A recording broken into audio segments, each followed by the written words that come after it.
this is Beth from Around the Table Yarns. Tonight is December 1st, and it is the last night of Sock Club for 2025. Tonight, we're going to be working on the toe of the Stephen West Stony Stream sock. And I'm just going to record what the steps to go through to do it. We've done a lot of different toes in the past, so this video is going to be some quick demonstrations of the techniques that you need and a little bit of review of the pattern, and then you'll be free to get on with your work. So here is one of my Stony Stream socks that I've been working on, and this is the top of the foot. This is the bottom of the foot. Here's my heel that we've done, and then my underneath my foot, the striping, and then the top of the foot is the continuing of the garter and cable combination that gives you that great texture and that great pattern. In the pattern, there are a lot of changes in stitch count based on the size that you're doing, so that you end up with more stitches on the top of the foot than on the bottom of the foot. And so in the toe section, when you get to the point where you're ready to start your toe, there is a section at the bottom right-hand corner of page 6 that looks at each of the sizes, size 1, 2, 3, and 4, and then gives you a method of decreasing to get to the same number of stitches on the top and the bottom. So, full disclosure, I did not do my sock this way. I've actually had the same number of stitches on the top and the bottom throughout. And I did that because it fit my husband's foot better. So I do not have to do the decrease section, but depending on how many stitches you have, you will do either the decrease round 1 for size 1, size 2, size 3, or size 4, and that will let you end up with the correct number of stitches. And the decrease is a simple knit 2 together, and then knit 1, knit 2 together, and then knit 1 or 2, or just repeating that. So look at your size, and you'll want to do that. Now, before you do that, the center of your round has been here in the middle of the back of the foot. And so before you can actually start these decreases, right under the toe section, it says remove the center marker here, remove this marker using your main color. So you can see I'm on my contrast color here. You're going to work across to the end of the bottom stitches, and you'll be ready to work the top stitches, and it is with the main color across the top stitches that you work those decreases. So that's the first step of getting the toe ready, is to get to the same number of stitches on the top and the bottom of the foot.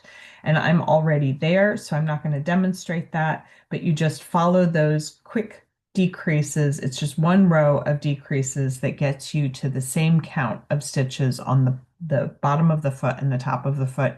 And it moves the beginning of your round to the start of the instep. In the pattern on each of the rows, it says to do the decreases however many times to get to the end, and then it says slip the marker. If you're working magic loop, you don't need to have a marker if you can remember that the beginning of your round is the instep stitches, and you don't need a second marker to mark the middle of the round. If you're working on double pointed needles, you could put all of your instep stitches on one needle. And again, you wouldn't necessarily need to have a marker, but you might want to mark the middle of your instep in case that visual helps you. If you're using a small circular, you could have the markers, but It's just a little bit confusing that it says slip the marker because even if you're using small circulars, because you're doing the decreases for the toe, eventually you're going to have to move to double points or to magic loop. So that slip marker notation in the pattern is maybe a misprint. The second thing I wanted to show you was the toe shaping. And this is an illustration from Kate Atherley's book, Custom Socks, which I love. And it shows you a variety of toe shapings and it lets you take your pick. So this is the shaping that the pattern written by Stephen West uses. It's called the half and half toe, and it essentially has a section of decreases that are worked with one plain round of knitting in between. So you do a decrease and then you work one plain round and then you do a decrease and you work one plain round. And in the pattern, it tells you how many times to do that. And it's followed by a section that ends up with a decrease on every round. So you can see that this is a more rounded looking toe. I'm sorry, that goes out of focus every time I move. I don't know if I have a point in there, if that helps or not. Well, now it's in focus. So this is the way that the toe will come out as written. Other toe shapes that we may have seen in other places include the simple toe.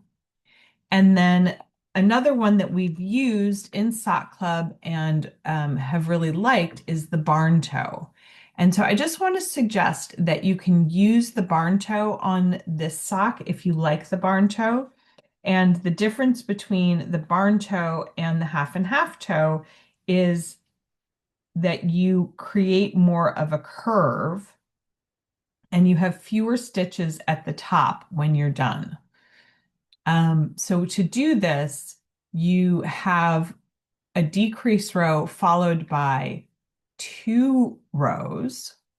So you do one decrease and then two more rows. You do that one time. And then you do sorry, am I reading this right?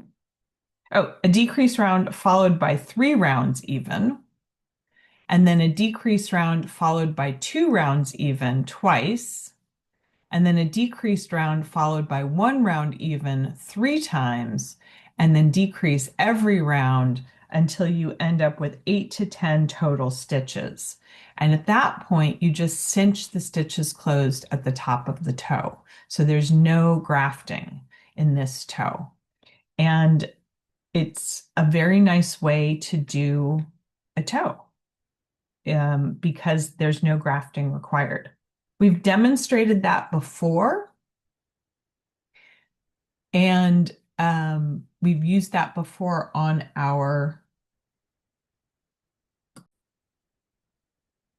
we used the barn toe on our June 2024 sock, The Dip in the Road by Kate Atherley. So we have a video from June 2024 that shows that, and I'm not going to repeat that video.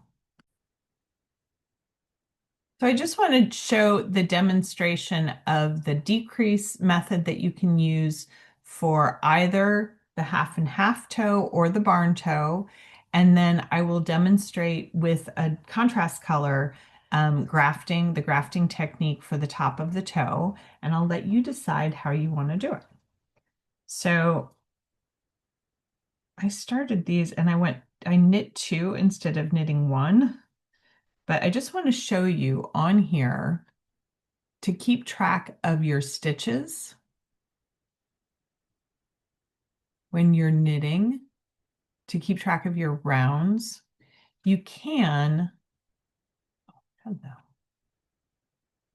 get something in focus here.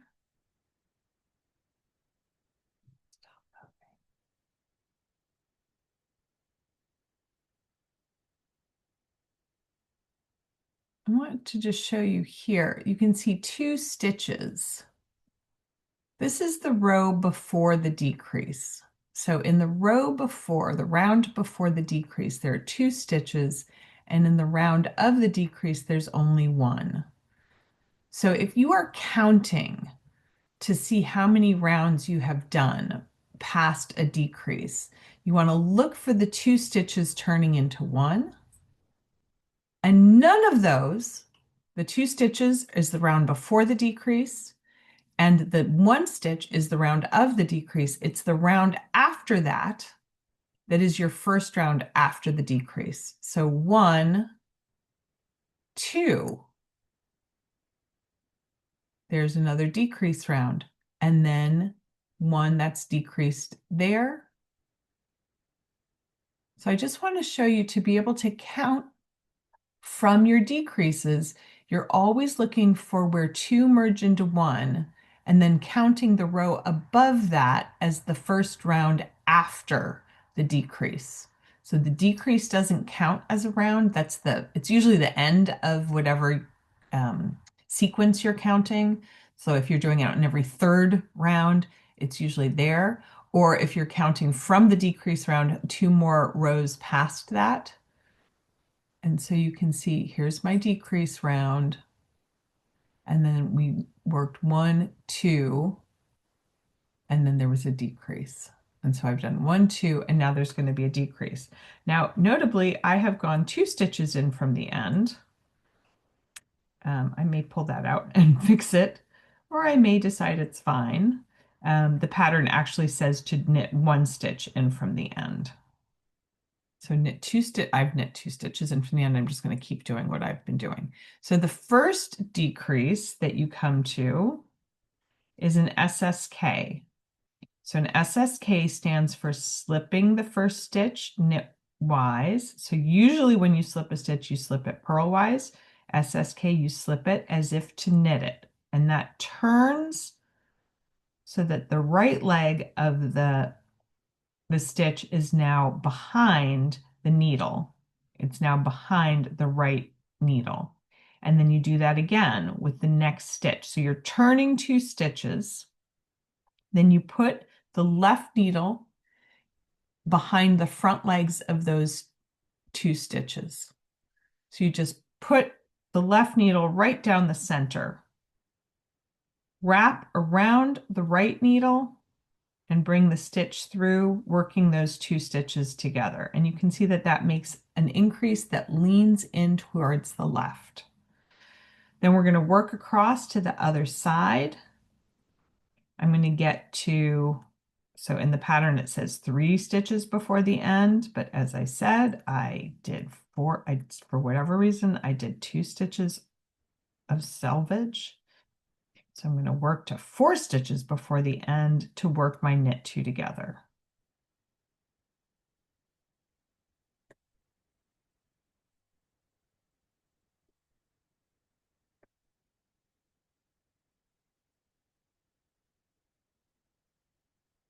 So here we are. And now I want a right leaning increase. I want to continue this nice right leaning increase I have going. So I'm going to put my right needle to the left-hand side of the second stitch from the end of my left needle. So I'm going to come 1, 2 stitches over. I'm going to go into that stitch as if to knit it, to both stitches as if to knit them, and then I knit them together, and that creates a stitch decrease that leans towards the right. And then I knit 2 together, or knit 2 to the end. So you can see the shaping is happening. I've decided to do a barn toe, so you can see that my this bottom part is a little bit elongated.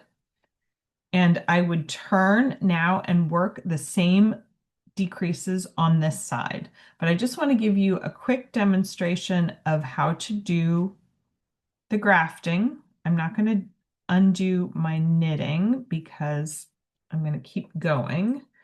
But with my contrast yarn on a darning needle, I'll just demonstrate the steps of the graft. So grafting happens with a darning needle threaded usually with the yarn that you have been working with. You want to make sure that it's 3 or 4 times the length of the seam that you're going to be grafting. I'm just doing a short amount to show. When I do grafting, and another word for grafting is the Kitchener stitch, I always think of the fact that I have a side of my sock that's facing me. So this is the right side of the sock facing me. And then I have a side of the sock, the back side of the sock is not facing me. And so that's the wrong side of the fabric. So I have right side of the fabric facing me and then wrong side of the fabric. So I think of the near needle as the right side needle and the farther needle as the wrong side needle. And that helps me remember what I'm going to do with my graft. So the first step in grafting is, and the other thing you need to remember is that you go through each stitch twice. So you go into each stitch purlwise or knitwise, but not in the same pass. So we're going to start with the 2 stitches at the beginning of the right side needle, the nearer needle. And I'm going to go into the first stitch. So I said so first I have to set up. So I'm going to go into the first stitch as if to purl it. So this is the right side or the knit side of the fabric. And so I do the opposite when I go into the first stitch. I go into it purlwise. When I go into the first stitch of the back side of the fabric, I go into it knitwise. So the setup row is backwards, purlwise into the knit side and knitwise into the purl side. Now we're ready to do the standard part of the graft. So I come back to the front and now I go knitwise and off. So this is the second pass into this stitch. And I want to go purlwise first pass into the next stitch. Notice that I just pivot my darning needle into that stitch and I pull it fairly close. I go purlwise into the stitch that I already worked into on the back, and then knitwise, pivot the needle and go knitwise into the next stitch. My working yarn stays below the tips of my knitting needles. And now I'm going to come back to the front. So when I pull, I've pulled through and worked both stitches on the far needle. And now I'm ready to go back to the near needle. So knitwise and off, purlwise and leave on, pull the working yarn through, purlwise and off, knitwise and leave on, pull my darning needle through. I'm going to do that a couple more times. Knitwise off for the front, purlwise stays on, purlwise off, knitwise stays on.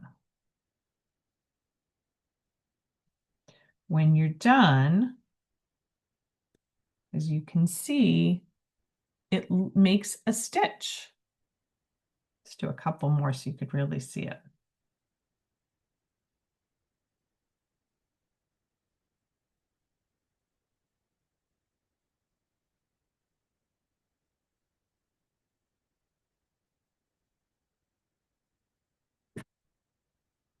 So it creates a row of what looks like a knit stitch that joins the 2 sides of your sock together.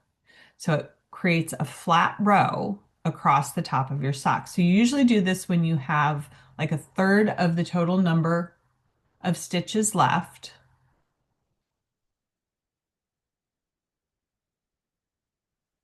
And you're creating a flat top of the sock.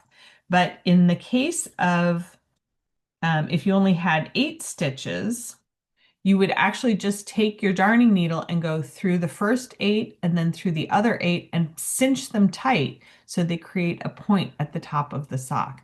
So this is how we would end the half and half toe shaping is with the grafting, and then cinching closed would be another way to end the barn toe.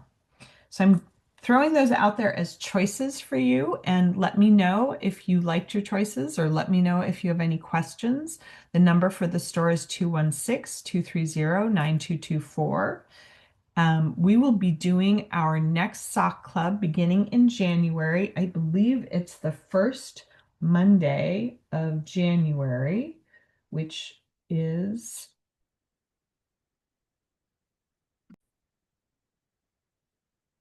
Monday, January 5th. And we will be doing one of the patterns from Tin Can Knits called the Rye Socks. So the Rye Socks come in.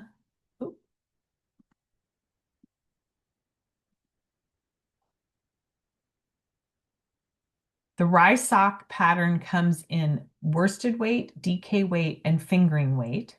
And I'm probably going to do mine in DK weight to have a thicker pair of socks. But if you want to try it in something like a worsted weight, that would be a great choice, or in fingering weight.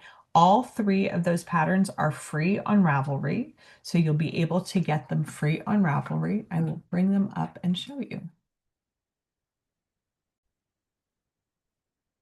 So I just looked up rye sock on the knitting side of Ravelry, and there's a rye sock, rye DK, and rye worsted. Each of them are free. If you go to this page, you can just download it directly and you can print out your download. What I like about this pattern is the fun panel of garter stitch that's down the front of it. It does have a seamed or a grafted toe. It is a leg down, so we'll start with the cuff and work down. This is a great beginner sock, but it's also a great way to make a warm house slipper, or if you want to work with a DK weight, we do have some great DK weights sock yarns available, and this could be really fun for that. We love the Soxia DK.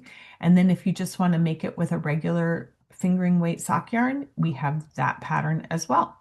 So take a look at the Rye Sock. We'll be starting the sock club again on January 5th, 10 o'clock in the store and 6 p.m. Eastern Time on Zoom. Have a wonderful holiday season, and we look forward to seeing you in the new year.